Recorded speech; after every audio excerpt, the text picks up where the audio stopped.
ကျွယ်ဝချင်းတို့စီးစိမ်ရှိချင်းချမ်းသာချင်းတို့ဆိုတာကတို့နဲ့မဆိုင်တယ်လို့မျိုးဖြစ်နေတယ်တို့နဲ့မဆိုင်မှုဆိုရင်ဖယားသခင်ကဘာဖြစ်လို့ဒီဖန်ဆင်းကြတဲ့ကဘာမှမထည့်ပေးနဲ့လေမြေကြီးထဲမှာဘာလို့တန်ရဇာတာတွေထည့်ပေးလဲတို့ဖယားလူကိုဖန်ဆင်းတဲ့ဖယားကလူပဲဖန်ဆင်းတာမဟုတ်ညီကိုမောင်မတော့အေဒင်ဥယျာဉ်ထဲမှာထည့်ထားတယ်အဲ့ဒီအေဒင်ဥယျာဉ်ကကျွယ်ဝပြည့်စုံခြင်း delightful place လို့ခေါ်တယ် delightful place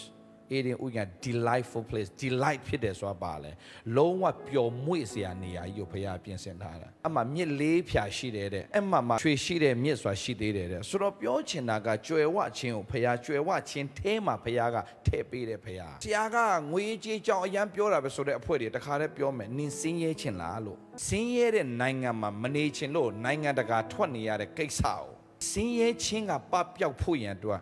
တို့နှုတ်ကပတ်တော်ကတေချာတင်ထားပြီးသားဖယားကိုမကိုးကွယ်ရတော့ဒီငွေရေးကိစ္စနဲ့ပဲလုံးလေချလေလိုက်နေခရိယန်နေကိုးကွယ်ခြင်းကနောက်မှစားဖို့အရင်ဆိုတဲ့အဖွဲတွေကဥမအရင်တောက်မှတီလာဆောက်မယ်ဆိုတဲ့အဖွဲတွေလာနေတာအဲ့ကိစ္စမဟုတ်ဘူးဖယားကမင်းဥမမတောက်ခင်မှာတီလာအရင်ဆောက်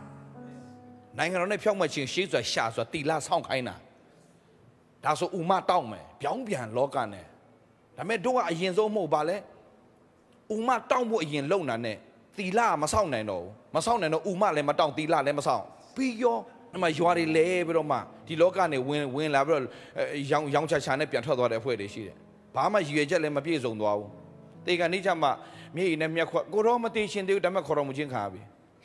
မတတ်နိုင်ဘူးအဲ့လိုလောကထဲမှာဝင်လာပြီးတော့မှဘာမှမလုပ်ပဲပြန်ထွက်သွားတင်ဝင်လာလဲသူများမသိဘူးထွက်သွားလဲသူများမသိဘူးဆိုရင်ဖီးငုတ်တယ်နည်းနည်းပါးပါတော့လုတ်ခဲ့အောင်မြေကြီးပေါ်မှာဝင်လာလဲဘယ်သူမှမသိလဲထွက်သွားလဲဘယ်သူအော်ထွက်သွားပြီလားအော်အေး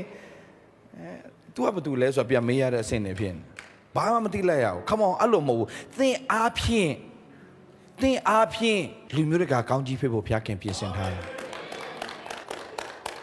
တိတ်မကြောက်သင်အားဖြင့်လူမျိုးတွေကကောင်းကြီးခံစားရမယ်